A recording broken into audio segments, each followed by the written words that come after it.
y'all, welcome back to another reaction video. So let's watch this video, how the WWE failed Roman Reigns. Now it is dated from 2014 to 2020, which is, you know, the beginning of the pandemic.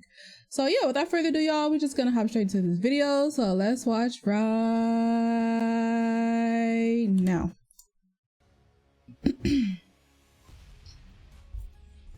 It's 2023 and Roman Reigns has officially reached 1,000 days as Universal Champion. As he sits at the top of the mountain, he's no longer the big dog, but now he's the head of the table. He is now the tribal chief. Roman Reigns for the past few years has finally become the main attraction in pro wrestling, the top draw in the business, the needle mover, the main event. He has finally become the face of the WWE. Since the day he walked into the business, this was supposed to be the end goal. This was what the higher-ups wanted from day one. This is what the potential looked like, and the top was where Roman was destined to be. However, it was not that easy. What was supposed to be an easy path to the top, the man was supposed to be a surefire lock, found himself in limbo for 6 years. For 6 years, the man found himself being booed out of arenas, being the most hated man in wrestling, being considered the most overpushed wrestler in decades, winning awards such as most overrated by the Wrestling Observer, the most hated wrestler of the year by Pro Wrestling Illustrated,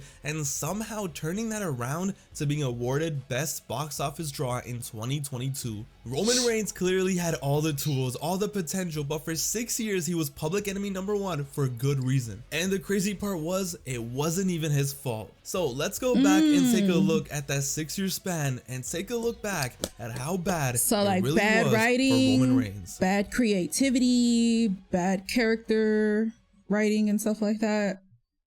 They didn't know how to push him, or like what direction. And the story began right after the Shield broke up. It was obvious that the company had 3 main eventers on their hands, 3 single stars who will carry the company into the future, but there was never any doubt that Roman was clearly going to be #1, that Roman was going to be the John Cena for the next generation. The problem was though, they wanted him to be exactly like John Cena. Like, yeah, overnight after the Shield was over, Roman Reigns became a totally different person. Apparently he had a split personality or something, because out of nowhere, he went from being normal to doing the most extra and annoying facial expressions every time he was in the ring. He went from never talking to having the most cringe dialogue you could imagine every single week. Roman Reigns went from being the silent killer to a PG era kissing babies and hugging fat girls John Cena wannabe real quick. And as a result, by the end of the year, the resentment towards Roman Reigns was in full effect. Just like that, the company was pushing Roman Reigns to the moon, all while completely changing what the fans loved about Roman in the first place. He was going to the top before he or the fans were even ready for it, and they were making the same mistake they made 20 years prior. Basically, the company dieseled Roman Reigns.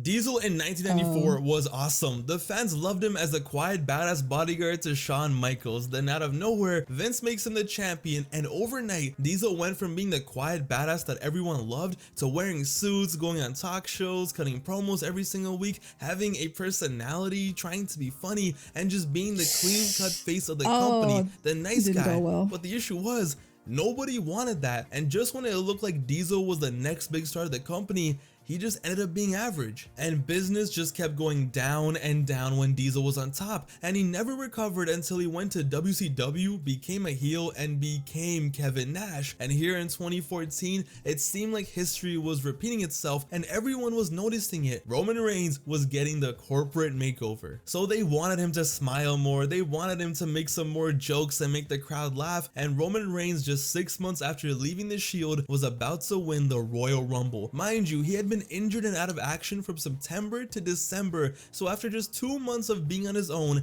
getting injured and missing months of TV, he was brought back, and just like that, he was going to win the Royal Rumble. What for other stars like Cena, Austin, Rock took years to build, from mid-card titles to legendary feuds before they ever even sniffed the main event, for those stars, they built them up so much that the fans were begging for them to be the top star. But with Roman Reigns, it was so fast and the evolution was so rushed, the change was so drastic that it became the company was begging the fans to treat him like a top star. And of course, that did not work out. The boos just got louder and louder every single week, and this man was still wearing the same Shield outfit, coming out to the same Shield theme. They were trying to bank on any goodwill the Shield aesthetic had. Roman Reigns, to no fault of his own, was being booked as a total disaster, and the rest was just history. When he won the Royal Rumble and the crowd rejected him so bad that even The Rock was confused, it was a surprise to no one, except apparently the company. There was no need to rush him into that position. There was no need to set him up like that.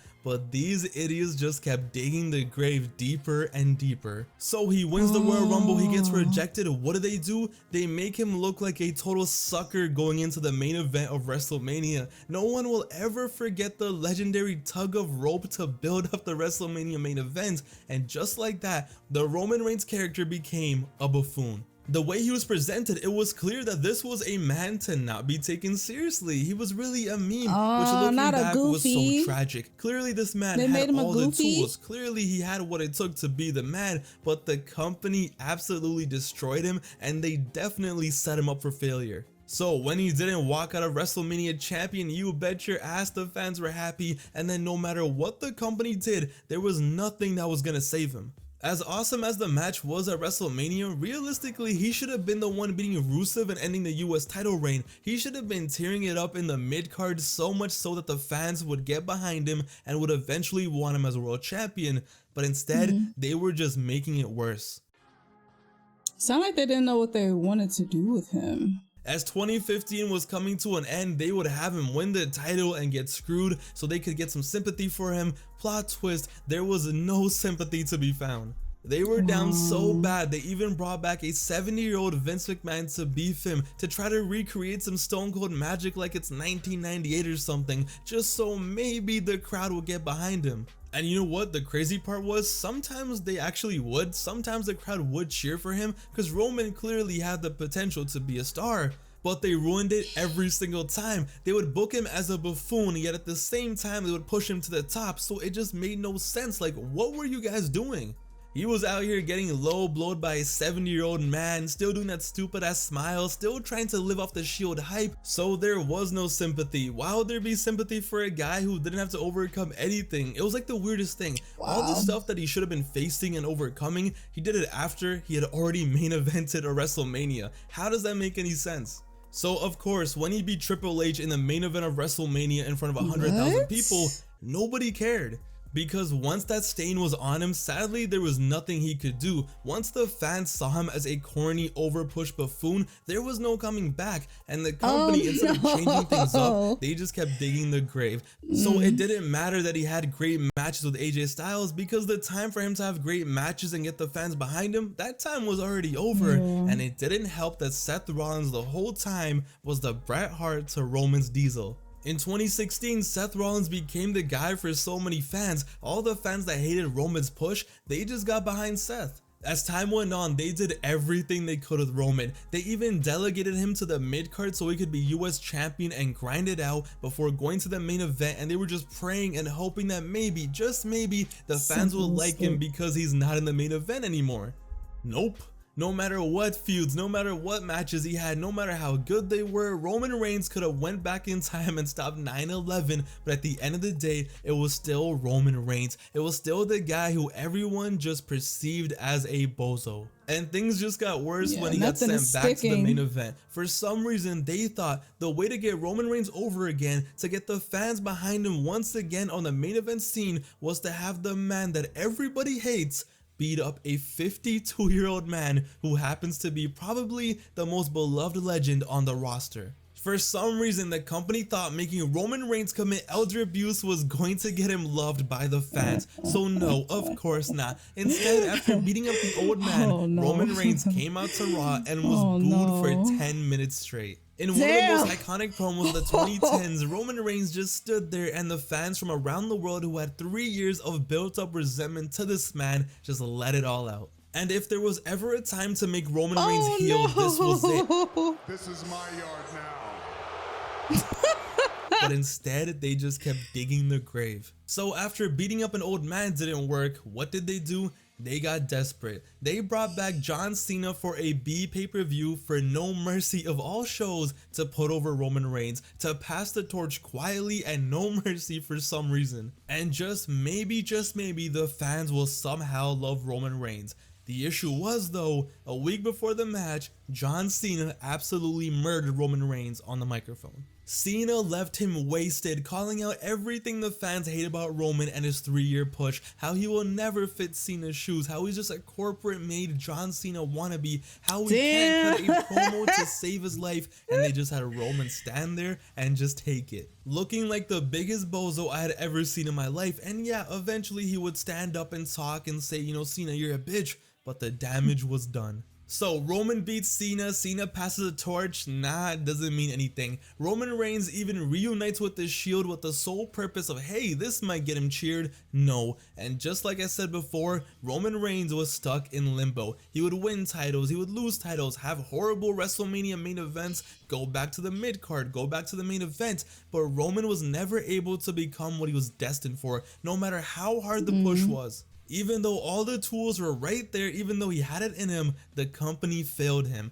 Hell, the most sympathy and love from the fans he got was when he announced that he had leukemia again and when he came back from it, because he finally came off as a real person, as a relatable human, as Joe, as someone real, someone the fans could connect to, not a robot designed in Stamford, Connecticut in WWE headquarters to become the next John Cena. Roman Reigns' initial run ended with more of the same, a stupid feud with Shane McMahon of all people, a feud with Baron Corbin over dog food, and was even supposed to wrestle Goldberg for the title at WrestleMania. It was literally a career limbo. And it was getting sad, okay? It was the man who had all the talent in the world, who should have been the guy who wasn't some corny buffoon that he was being forced to portray. And as time went on, we found out that he didn't want to say those stupid ass lines and jokes in the promos. He didn't want to make those stupid facial expressions in every promo. The creatives. Nah, instead, it was the WWE, the booking, the creative, the vision that the higher ups had put Roman in this position, and they handled it horribly since day one. And because of everything they did in the first year or two, the man himself and the fans had to suffer until 2020. They didn't know what to do with him. But that's luckily for everyone involved, when Roman came back from his hiatus during the peak of the pandemic, he came back with a vengeance. He came back, and he came back on his terms. He wanted to do things his way, to become a heel, to work with Paul Heyman. No more creative telling him how to act, what facial expressions to do, this and that. It was about him. It was Paul Heyman, and all the corniness, all the years of him being presented as a clown, those days were over. And he went from being the top dog to the tribal chief, and the rest was history. So, how bad was the Roman Reigns run from 2014 until 2020? It was bad. What was supposed to be the prime of his career was 6 years that Roman, that the company and the fans like to pretend never happened. The fans got 6 years of being force-fed a corny version of Roman Reigns. Roman Reigns got rejected and booed out of arenas for 6 years. And there was no reason for any of that to happen. But the company just kept digging the grave. Roman Reigns has been so elite for the past few years that we almost kind of forgot how bad the first 6 years was. And even though it wasn't his fault, it's definitely something important to remember. The WWE missed out on so much magic for those 6 years, and they almost butchered the career of an all-time great. But luckily for them and everyone involved, it all worked out. Crazy. And those 6 years are why the past 3 years have been so good for Roman Reigns. It's why the new attitude and the gimmick have hit so hard, because of how bad those years were. But that doesn't change the fact, and it shouldn't be forgotten, just how dirty the WWE did Roman Reigns from 2014 until 2020. It is honestly a miracle that it all worked out how it did. It's crazy that it took him having to take time off because of, you know, his personal stuff. And then the pandemic happened. I'm pretty sure he sat down, or somebody sat down and was like, look, this shit isn't going to work. Like, we got to change this up. We need to try something new, something better, something authentic that'll actually work and connect with the audience, because this shit, this is, I don't know who the hell came up with all of these like terrible ideas for him. I mean, look, the pandemic was terrible, but at least we got, you know, like, at least we got who we have today. Now, let me know in the comments, who do you guys prefer more? Do you prefer old Roman, which was like, I think the big dog is what they called him? I'm new, so I don't really know. I think he went by like Big Dog, which is why he had the dog food on him. He said something about like, there was something about dog food. Or do you prefer Tribal Chief? Let me know down in the comments. Or do you just not like Roman, period? Because I know there's still people out there who just cannot stand, who can't stand Roman Reigns. But leave some comments down below. Let me know what you guys think, and I will see y'all in the next one. Toodles.